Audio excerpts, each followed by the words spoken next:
पैसों का दौर चल रहा है साहब। मन देखकर नहीं, मकान देखकर मेहमान घर आते हैं।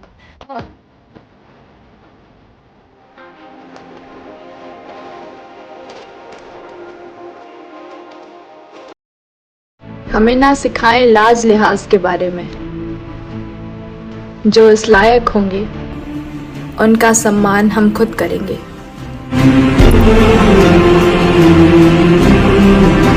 औरत पैसों पे मरती है, बात सिर्फ वही मर्द कहते हैं जिनके पास पैसे नहीं होते हैं, वरना मर्द इतनी प्यारी चीज है कि अपनी पसंदीदा औरत के लिए सारा जहान उसकी कदमों में लाके रख सकता है।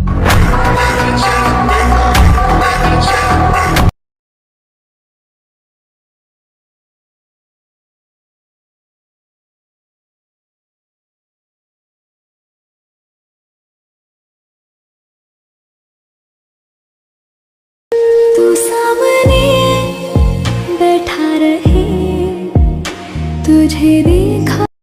तू सामने बैठा रहे, तुझे देखा।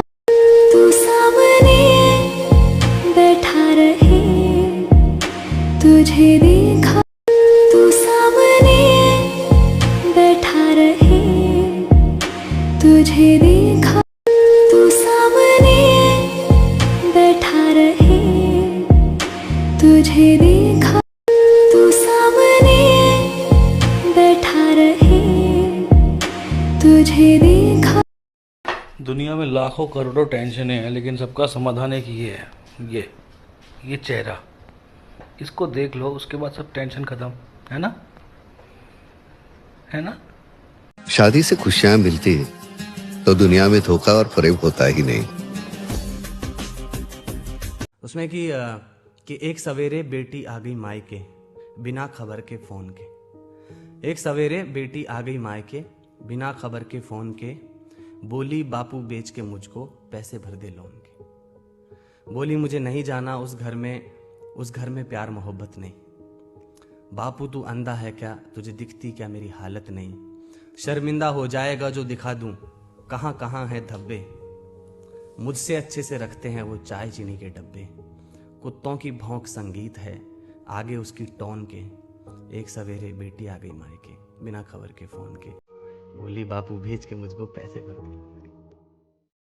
औरत कभी मौन होती है तो आदमी को समझना चाहिए कि वो चुप क्यों हुई है, क्योंकि औरत का काम बोलने का होता है। वो हमेशा सब कुछ बोलेगी। आज दिन में क्या हुआ, किसका फोन आया, क्या करा, क्या नहीं किया, क्या नहीं हुआ, क्या होने वाला है, वो सब बताएगी। लेकिन अगर वो चुप हुई है तो कोई तो बात होगी जिसकी वजह से हंसती खिलखिलाती इंसान एकदम से चुप्पी धारण कर लेती है। तो उस मौन को समझना जरूरी है। आदमी कभी बोलता ही नहीं है तो उसके मौन को समझना चाहिए कि आदमी ने अगर कभी कुछ नहीं बोला तो ये औरत का फर्ज बन जाता है कि उसके मन से वो बातें खोद के निकाले।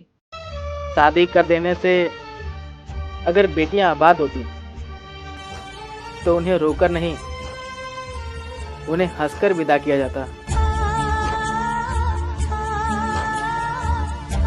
ताने सुन लोगी तो क्या हो जाएगा, सासू माँ ही तो हैं, अभी कुछ दिन तक हैं फिर चली जाएंगी। और यही सुनते सुनते बहू ने सुसाइड कर लिया, सास अभी जिंदा बैठी है। सबकी जरूरत में नंगे पांव दौड़ा था मैं, जब मेरी बारी आई तो सबकी तबीयत खराब हो गई।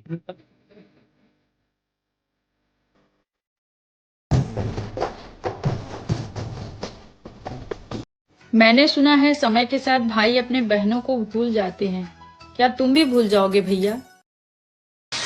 माता पिता के संस्कार ही तो हैं जो अपना बुरा होता देखकर भी अपना स्वभाव शांत रखते हैं, अन्यथा जिस दिन मर्यादा छोड़ देंगे आई एम सॉरी बाबू, सबका घमंड तोड़ देंगे।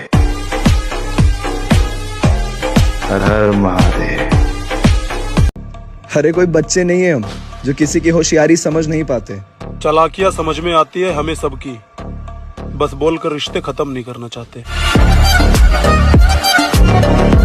कुछ स्वार्थी सास ससुर ऐसे होते हैं ना कि वो खुद तो बुढ़ापे में भी दो हंसों का जोड़ा बने रहते हैं, पर उनसे अपने बेटे और बहू की जवानी में खुशियां देखी नहीं जाती और उनके बीच में दूरियां और गलतफहमियां पैदा करके उनकी जिंदगी तबाह कर देते हैं। माँ बाप बेटी पैदा होने से इसलिए नहीं डरते कि उन्हें पढ़ाना पड़ेगा, दहेज देना पड़ेगा, लिखाना। अरे ये बातें पुरानी हो गई है अब। ये पहले हुआ करता था 10-20 साल पहले, जी बच्ची नहीं हो, बेटी नहीं हो, बेटी। अब तो भगवान से लोग कहते जो हो गया थी सिर मथे। लेकिन असली कारण क्या है माँ बाप के डरने का, वो बता दूं मैं आपको, बुरा मत मानिएगा मेरी बात का। हाँ, असली कारण डर का, अपने जिगर के टुकड़े को पराए घर भेजना होता है, पराए देश भेजना होता है, पराए घर शहर जाती है। माँ बाप को सिर्फ एक बात का फिक्र खाए जाता है, भगवान ना करे कभी गलती से बेटी ने वहां जाकर फोन करके ये बोल दिया ना, मम्मी पापा मेरा तो यहाँ दिल नहीं लगता। वो माँ बाप ना जीने में रहते हैं ना मरने में रहते हैं, वो कहां जाए। मैं आज श्याम बाबा से, ये आजू बाजू गांव के जितने प्रेमी यहाँ बैठे हैं, आज एक कृपा कर जा, एक आशीर्वाद दे जा कि इन घरों की बच्चियां जिसके भी घर में जाएं उसमें कभी तकलीफ ना आए, कोई परेशानी ना आए। होली आने वाली है मेरे महादेव, और इस बार मुझे रंग लगाने वालों से नहीं बल्कि रंग बदलने वालों से बचाकर रखना। इस बार की होली हम भी धूमधाम से मनाएंगे, तुम लगाना अपने रिश्तेदारों को रंग, हम तो बाके बिहारी और राधा रानी को रंग लगाएंगे। ये बाके बिहारी है नटखट और राधा हमारी भोली है। ढेर सारी शुभकामनाएं आप सभी को, बुरा न मानो होली है।